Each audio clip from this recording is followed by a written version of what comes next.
Hi friends, welcome to our channel. నా పేరు సరస్వతి. మీరంతా ఎలా ఉన్నారు? నేనైతే చాలా బాగున్నాను. ఇక ఈరోజు వీడియో స్పెషల్ ఏంటంటే మా అమ్మాయి వినాయక చవితి జరుపుకున్న వీడియో అండి ఇది. వినాయక చవితి అయిపోయింది, నిమజ్జనం కూడా అయిపోయింది. ఇప్పుడు పూజ వీడియో అప్లోడ్ చేస్తుంది అనుకుంటున్నారా? మరి మా అమ్మాయి లేట్గా పంపింది. ఇంకా అప్లోడ్ చేద్దామని ఎప్పుడు స్టార్ట్ చేసినా వీడియో ఎడిటింగ్ ఏదో ఒక వైపు నుండి మైక్లో పాటలు వినిపిస్తూనే ఉండేవి. అంటే వినాయక చవితి కదా, వీధి వీధికి ఒక గణపతిని పెట్టుకున్నారు కదా, మండపాలు ఏర్పాటు చేసుకొని. అలా మైక్స్లోంచి మనకి సాంగ్స్ వినపడుతూనే ఉండేవి. ఒక మైక్ ఆఫ్ చేశారు అమ్మయ్య అనుకుని స్టార్ట్ చేసేలోపు ఇంకో సైడ్ నుంచి ఇంకో పాట వినిపిస్తుండేది. దాంతో ఇంకా వినాయక చవితి నిమజ్జనం అయిపోయిన తర్వాతే వీడియో ఎడిట్ చేద్దామని ఇన్ని రోజులు ఆగాను. అయితే ఈ వీడియో ద్వారా ఇంకొక విషయం కూడా చెప్పాలనుకుంటున్నాను. మా అమ్మాయి పూజ విషయమే కాకుండా ఇంకొక విషయం, అదేంటంటే అందరూ చాలామంది వినాయక చవితి ఇప్పుడు వీధి వీధికి, అంటే ఇంతకుముందు రేర్గా చాలా తక్కువ వినాయక విగ్రహాలు మండపాలు ఏర్పాటు చేసి పెట్టుకునే వాళ్ళు కదా. ఇప్పుడు వీధి వీధికి ఒక వినాయకుని పెట్టుకుంటున్నారు. అపార్ట్మెంట్కి ఒక్కొక్కటి పెట్టుకుంటున్నారు. ఇంకా ప్రతి ఇళ్లల్లో చాలామంది ఇళ్లల్లో చేసుకుంటున్నారు. ఇలా వినాయక చవితి జరుపుకునే క్రమంలో గణపతి విగ్రహాలను ఎక్కువగా తయారు చేస్తున్నారు. అవి ప్లాస్టర్ ఆఫ్ ప్యారిస్ అవ్వచ్చు, మట్టి విగ్రహాలు అవ్వచ్చు. ఏదైనా ప్లాస్టర్ ఆఫ్ ప్యారిస్ అయితేనేమో పొల్యూషన్ ఎక్కువ అవుతుంది. అదే మట్టి విగ్రహాలు అయితేనేమో చెరువు నిండిపోతుంది, అంటే పూడిక పడిపోతుంది కదా. మనం మామూలుగా చెరువులో వాటర్ ఎక్కువ స్టోర్ అవ్వాలని చెప్పి అనుకుంటాం కదా, అలా అవ్వకుండా ఇలా ఇన్ని విగ్రహాలు తీసుకెళ్ళి మనం ఏ చెరువులోనో వేస్తే ఆ చెరువు వాటర్ స్టోరేజ్ కెపాసిటీ తగ్గిపోతుంది. దాంతో ఇళ్లలోకి నీరు వచ్చేస్తుంది. ముందే నీళ్లు తీసుకెళ్ళి మనం చెరువులో కట్టుకుంటున్నాము. ఇంకా ఈ గణపతులను ఇన్ని తయారు చేసి మళ్ళీ తీసుకెళ్ళి ఆ చెరువులో వేసి చెరువు కెపాసిటీ తగ్గిస్తున్నాము. మరి అయితే మేము వినాయక చవితి జరుపుకోవద్దు అంటున్నావా అని మీరు అనుకుంటున్నారేమో. నేను జరుపుకోవద్దు అనట్లేదు. ఇళ్లల్లో పెట్టుకునే విగ్రహాలు ఎవరి ఇళ్లల్లో వాళ్ళు నిమజ్జనం చేసుకోవాలి, ఏ చెట్లకో పోసేసుకోవాలి ఆ మట్టి. అప్పుడు ఒక ప్రాబ్లం సాల్వ్ అవుతుంది. అలాగే వీధి వీధికి పెట్టే వినాయకులను తగ్గించి ఒక 10 విగ్రహాలు పెట్టే చోట ఒక మెయిన్ సెంటర్ దగ్గర ఒక విగ్రహం పెట్టుకోవాలి. నీకు భక్తి ఉంది అంటే, ఎవరైనా విగ్రహాలు పెట్టుకునేది భక్తితోనే కదా అని మీరు అనుకోవచ్చు.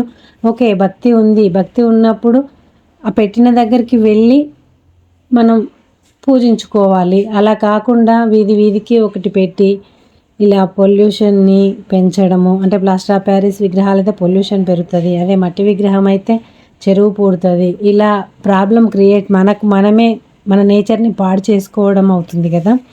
అయితే ఇదొకటే కాదు, సౌండ్ పొల్యూషన్ చాలా ఉంటుంది. అంటే మైకులు పెట్టుకొని డ్యాన్సులు చేస్తూ, అంటే ఇది వాళ్ళు భక్తితో చేస్తున్నారా?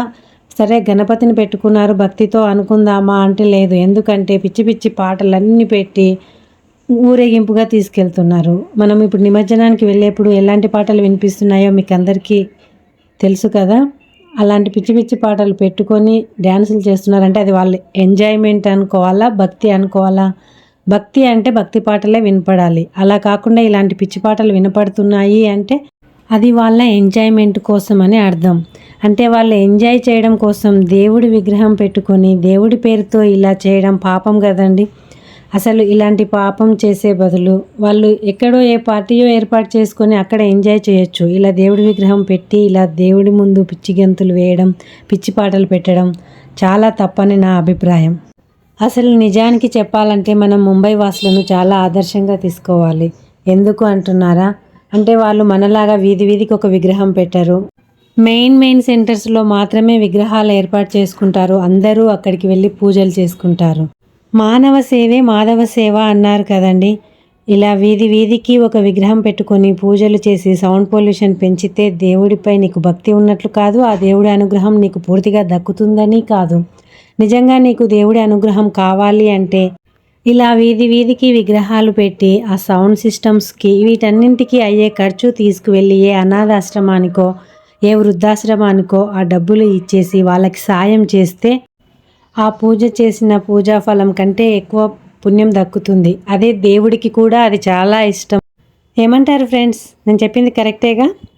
అంటే అందరూ ఒకేలా ఆలోచించాలని లేదు. నా ఆలోచనలు ఇవి. నా ఆలోచనలు నేను మీతో పంచుకోవాలనిపించి ఇలా చెప్తున్నాను. ఒకవేళ మీ అభిప్రాయం ఏదో కమెంట్ చేయండి. మీ అభిప్రాయాలను కూడా షేర్ చేయండి.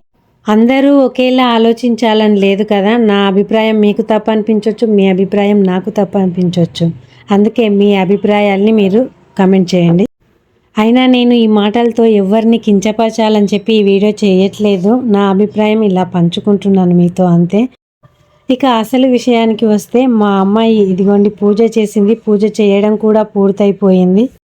అయితే నిమజ్జనం కూడా అయిపోయినాక ఇంత లేట్గా వీడియో అప్లోడ్ చేస్తున్నా ఎందుకు అనుకుంటున్నారా? అదే సాంగ్స్ వినపడి ఏ కాపీరైటో పడితే ఎందుకు వచ్చిందని చెప్పి లేట్గా అప్లోడ్ చేస్తున్నాను వీడియో. ఇక మా అమ్మాయి వాళ్ళు యూట్యూబ్ ఆన్ చేసుకొని అందులో మంత్రాలు వింటూ పూజ పూర్తి చేశారు. అమ్మాయి ఎంతో హ్యాపీగా వినాయక చవితి జరుపుకోవాలని షాపింగ్ చేసింది కదా. కాకపోతే ఇప్పుడు తన ఫ్రెండ్ చెర్రీ తన పక్కన పూజ చేసేప్పుడు లేదని ఒక చిన్న డిసప్పాయింట్మెంట్తో పూజ పూర్తి చేసింది. ఇదండి ఈరోజు వీడియో విశేషం. వీడియో నచ్చితే లైక్ చేయండి, షేర్ చేయండి. ఇలాంటి మరిన్ని వీడియోల కోసం మన ఛానల్ని తప్పకుండా సబ్స్క్రైబ్ చేసుకోండి. Thank you for watching.